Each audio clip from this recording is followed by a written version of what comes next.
Our distinguished speaker today is Sarah Boyce. Ms. Boyce graduated from Duke Law in 2012. She is general counsel for North Carolina Governor Josh Stein. Prior to becoming the governor's top lawyer, she served in several high-impact roles, including Deputy Attorney General, General Counsel, and Deputy Solicitor General in North Carolina's Department of Justice.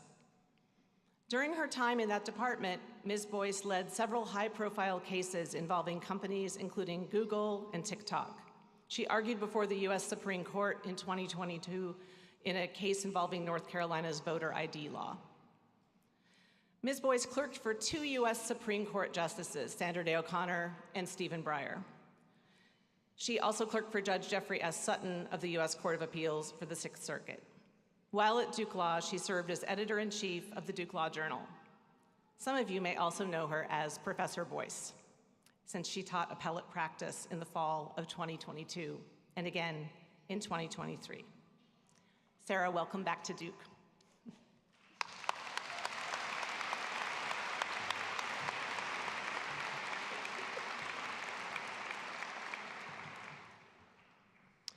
Thank you, Dean Abrams, and congratulations to the class of 2025 and the proud friends, family, and faculty who are here to celebrate this happy day.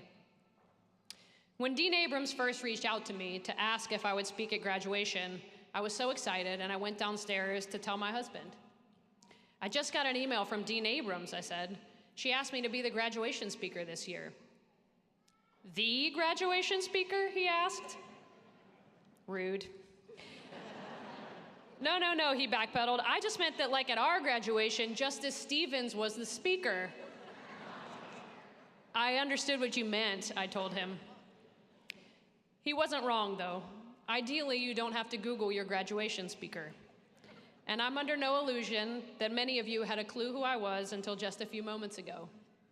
After all, just 13 years ago, I was sitting here in Cameron, wearing a goofy hat, just like you, struggling to keep this silly little tassel out of my face, just like you, absolutely thrilled to walk across this stage, just like you.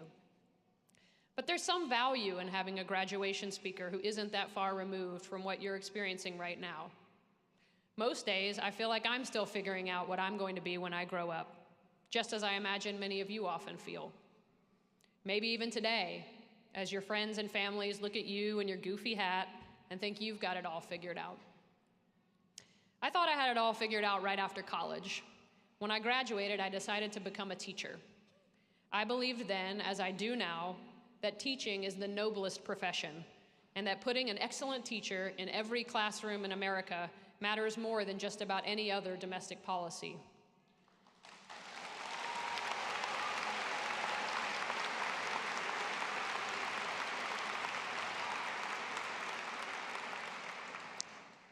Sadly, I was not one of those excellent teachers.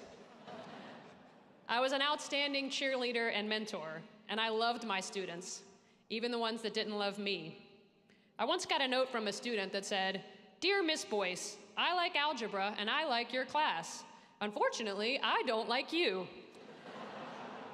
I really hope this will change before the end of the year, but I just don't know if that's going to happen. Love, Diamond Smith. I didn't leave teaching because of Diamond Smith, though, much as she may have wanted that. No, the reason I ultimately left teaching was because I had the sense that the problems my students faced were so much bigger than my deficiencies as a teacher or even a failing school system. I had students who rationed the free breakfasts and lunches the schools provided them so that they would have food to eat for dinner. Other students couldn't stay awake in my class because they stayed up every night taking care of their baby siblings while their parents worked second and third shifts to pay the rent. I decided to go to law school because I came to understand in my bones that fundamental parts of our society are broken, and I was just idealistic enough to believe that law might be the way to change that. I thought maybe if I went to law school, it would give me the tools to fight for a brighter future for the 200 middle schoolers who had graced my classroom. Once I got to law school, though, I sometimes found it hard to keep a close hold on that origin story. You all know how it can be, the persistent achievement treadmill. I didn't come from a family of lawyers. When I showed up at Duke, I literally could not have named a single law firm. I had never heard of a clerkship, much less considered whether I wanted one.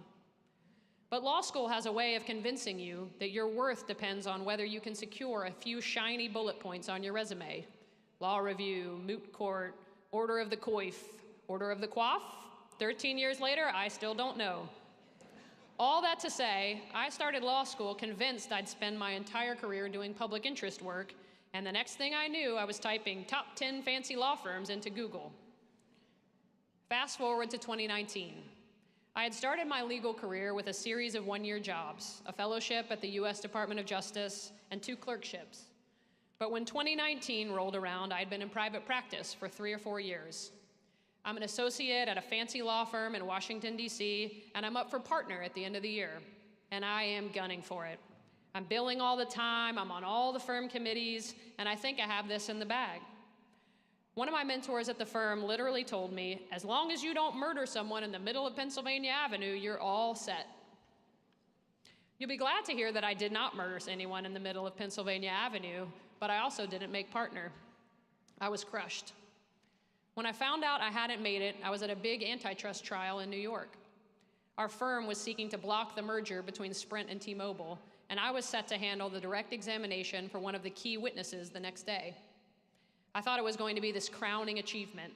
I had already asked the courtroom artist how much it would cost to purchase the little pictures he was drawing for the big newspapers so I could get one framed for my office and remember that day. Let's just say it was a good thing the courtroom artist ended up missing the next day of court. When I got to the courtroom to do my direct exam, I was a mess. Swollen eyelids, bloodshot eyes, not exactly how I'd pictured it. You may be sitting there wondering why in the world I am telling you this story. Who returns to their alma mater as the graduation speaker to talk about how they failed to make partner? I chose that story first because I need you to know that no matter how rapidly your legal career takes off from here, you will all have moments of professional failure. Some of them will be small. My favorite small failure was when, during my first year as an associate, I accidentally ended a phone call with a fancy partner by saying, "Okay, thanks, I love you, bye." What do you do after that? Do you call the fancy partner back and apologize? Sorry, I just want to clarify, I do not actually love you. Do you pretend it never happened? I chose the latter. We never spoke of it again. But that's a tiny fail. You will also have failures that feel much, much bigger. Crushing, maybe career-altering. I want you to know now that you will find your way through. And if you remember why you went to law school in the first place, you will find your way to something better. That's what happened to me. Fast forward again 4 months. I get a call about a job in North Carolina working for the State Department of Justice. And at first I turned it down. When I'd gotten the call 4 months prior telling me that I hadn't made partner, the firm had assured me that the handful of partners who had voted me down just wanted me to get a little more experience and that I would be in a shoo-in the next year. And a large part of me, that same part that had fallen victim to the achievement treadmill in years past, couldn't imagine abandoning that path. I couldn't fathom a world where I left the firm before I had the chance to redeem myself and check that shiny partner box. But I also had this gnawing sense that I wasn't where I was supposed to be. The truth of the matter was that I hadn't gone to law school so that I could one day be a fancy law firm partner. I went to law school because of 200 students, yes, even Diamond, who changed my life. I went to law school because I thought it would equip me to advocate for the kind of world those students deserve to grow up in. And if I was honest with myself, I didn't feel like I was doing that. So I called back and took the job. I became the Deputy Solicitor General of North Carolina, which means it was my job to represent the state before the US Supreme Court, the North Carolina Supreme Court, and the lower state and federal courts of appeals. That turned out to be the best professional decision I've made thus far. It set me on a path that allowed me to do things I could barely have imagined when I was sitting where you are today. While I was in the Solicitor General's office, we had 3 cases in the US Supreme Court over the span of about 9 months. One of them, Moore v. Harper, was an elections case about whether state courts have the power to strike down redistricting plans for violating a state constitution. We won that case, and it was momentous enough that President Obama tweeted about it.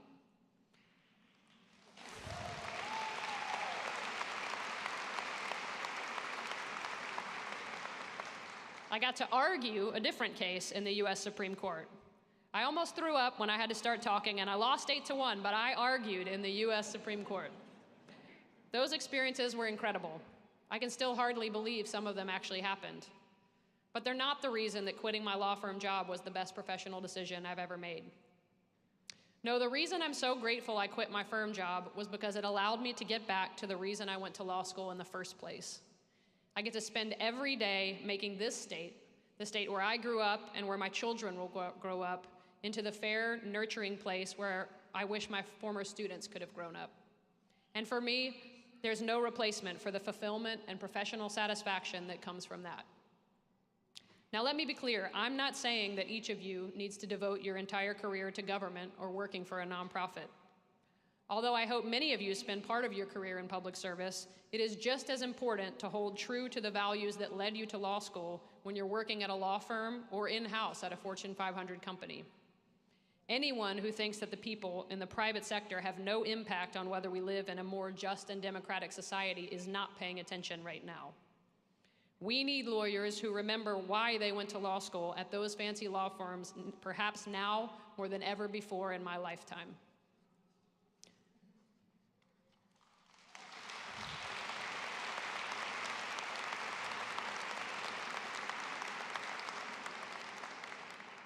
And when I say remember why you went to law school, I also don't mean that you need to cling to precisely the job you dreamed of when you started at Duke, or to whatever you think your dream job might be today.